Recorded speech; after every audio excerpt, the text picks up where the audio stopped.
So first, we're going to do the multivariate data drift detection. Same thing, we'll have to apply the features, like what goes into the model, the date, time column, and then also on which granularity we want to chunk, because every chunk here is a day, and then the metric is aggregated for the observations that happened during that day.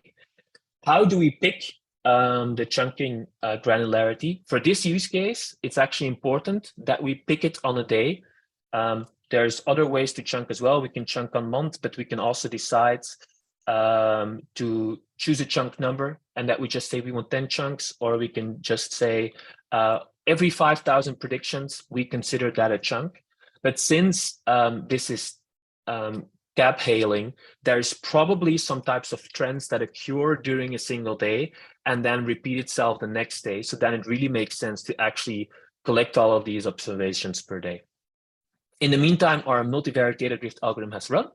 And unfortunately, or fortunately, we actually don't see any data drift.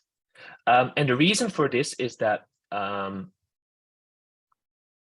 this is PCA-based multivariate data drift detection, and PCA-based PCA works specifically well with linear relationships.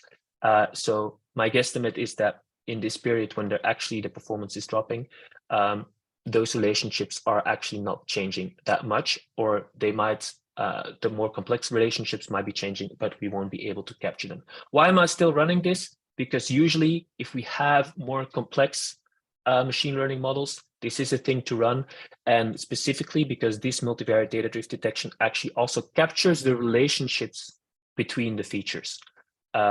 There's also other ways to do multivariate data drift detection, like autoencoders, and they can capture more complex relationships, but this is just for the sake of completeness. And the whole idea about doing multivariate data drift is that it's an aggregated way of doing a root cause analysis, but we want to actually know on a feature level what went wrong, and specifically what happened in these few days, so that we can tie everything together and know what's up with it.